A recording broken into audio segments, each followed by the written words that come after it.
కల్తీ మద్యం కల్తీ మద్యం డ్రింక్ షాప్ లో డ్రింక్ షాప్ లో డ్రింక్ షాప్ లో డ్రింక్ షాప్ లో కల్తీ మద్యం కల్తీ మద్యం కల్తీ మద్యం కల్తీ మద్యం డ్రింక్ షాప్ లో డ్రింక్ షాప్ లో డ్రింక్ షాప్ లో డ్రింక్ షాప్ లో కల్తీ మద్యం కల్తీ మద్యం కల్తీ మద్యం కల్తీ మద్యం కల్తీ మద్యం డ్రింక్ షాప్ లో డ్రింక్ షాప్ లో జై జగన్ జై జగన్ జై జగన్ జై జగన్ జగన్మోహన్ రెడ్డి నాయకత్వం జగన్మోహన్ రెడ్డి నాయకత్వం జగన్మోహన్ రెడ్డి నాయకత్వం గోపాలకృష్ణ నాయకత్వం గోపాలకృష్ణ నాయకత్వం గోపాలకృష్ణ నాయకత్వం నారాయణ నాయకత్వం నాయకత్వం నాయకత్వం జై జగన్ జై జగన్ జై జగన్ ఈ రోజు మనం చూసినట్లయితే కూటమి ప్రభుత్వం ఏర్పడినప్పటి నుంచి మహిళలకి ఎక్కడ గౌరవం లేదు, రక్షణ లేదు, ఒక వాల్యూ అనేది లేకుండా అయిపోయింది మహిళలకి. ఆఖరికి మహిళలు ఎంతో గౌరవంగా పూజించే పసుపు కుంకాలకు కూడా వీళ్ళు విలువనీయకుండా కూటమి ప్రభుత్వం వాళ్ళు ఇలా చేస్తున్నారు. నేనేం చెప్పడం అంటే, పేద మహిళలకి వీళ్ళు ఇట్లా కల్తీ మద్యం అంతా సరఫరా చేసి వాళ్ళ మాంగళ్యాలను సైతం వాళ్ళు భర్తల్ని పోగొట్టుకొని ఎంతో మంది బాధపడే పరిస్థితిని మనం ఈరోజు చూస్తున్నాము. చంద్రబాబు నాయుడు గారు చెప్పినారు ఎలక్షన్స్ అప్పుడు, మేము మంచి మద్యాన్ని సప్లై చేస్తాము, నాణ్యతమైన మద్యాన్ని ఇస్తాము అని అన్నారు. ఇప్పుడు చూసినట్లయితే చంద్రబాబు నాయుడు గారు వాళ్ళ నాయకులే కావచ్చు, వాళ్ళ ఇన్ఛార్జీలే కావచ్చు, ఒక పెద్ద తరహాలో ఉండే వాళ్ళే ఈ కల్తీ మద్యం తయారీలకి పాల్పడుతున్నారు.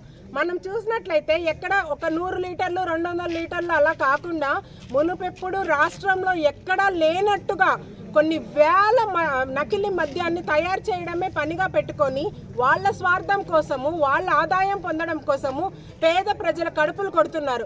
పేద ప్రజలు ఎంత బాధలు పడుతున్నారో వాళ్ళు ఒక్కసారి గమనించాలా. ముందు మనం చూసినట్లయితే ఎక్కడ చూసినా కుటీర పరిశ్రమలు అనేది ఉండేవి.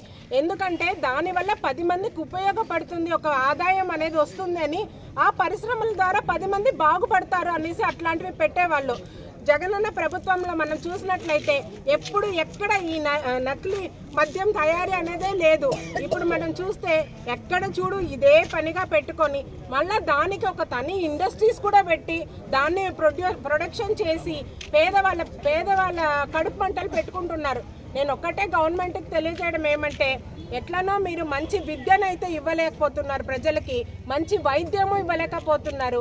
ఆఖరికి ఇట్లాంటివన్నీ కల్తీ మద్యం ద్వారా పేద ప్రజల జీవితాలతో ఆడుకోవద్దండి. ఒకవేళ వాళ్ళ ఇంట్లో వాళ్ళ భర్తకి బాగలేకున్నా ఏదైనా పరిస్థితి అయినా కూడా వీళ్ళు వెళ్ళి ట్రీట్మెంట్ చేసుకునే పరిస్థితి కూడా లేదు. ఎందుకంటే అన్ని గవర్నమెంట్ కాలేజెస్ని ప్రైవేటీకరణ చేస్తున్నారు. అక్కడ చదివే వాళ్ళు వేల కోట్లు పెట్టి చదువుతారు.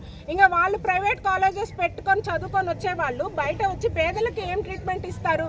అప్పుడు వేలు లక్షలు వీళ్ళు ఫీజులు ఫైన్లుగా పే చేయాల్సి వస్తుంది. అదేవిధంగా మనం చూసినట్లయితే మనం కష్టపడి మన ఇంట్లో మన బిడ్డలకి వాళ్ళు ఒక్క పూట కూలీ చేసుకొని వచ్చినా వాళ్ళ బిడ్డల్ని వాళ్ళ కుటుంబాన్ని జాగ్రత్తగా చూసుకుంటా అన్నారు. ఇప్పుడు చూసినట్లయితే వచ్చే డబ్బులకి సగం ఈ మద్యానికి పోతే సగం వాళ్ళ ఆరోగ్యానికి ఫీజులు పెట్టడానికే సరిపోతుంది. మేము మా అందరి ద్వారా గవర్నమెంట్ని కోరుకునేది ఒకటే, మేము సస్పెండ్ చేసినాము, చర్యలు తీసుకుంటున్నాము అనేది కాదు. ఇట్లాంటిది ఎక్కడ రిపీట్ కాకుండా కఠినంగా వాళ్ళని శిక్షించాలని, పేదవాళ్ళకి తగిన న్యాయం చేయాలని, ఎక్కడ కూడా ఇట్లా కల్తీ మద్యాన్ని మీరు ఎంకరేజ్ చేయొద్దండి. మీ స్వార్థం కోసము, మీ ఆదాయం కోసము పేద ప్రజల జీవితాలతో ఆడుకోవద్దని మేమందరము మా తరపున గవర్నమెంట్ని కోరుకుంటున్నాం.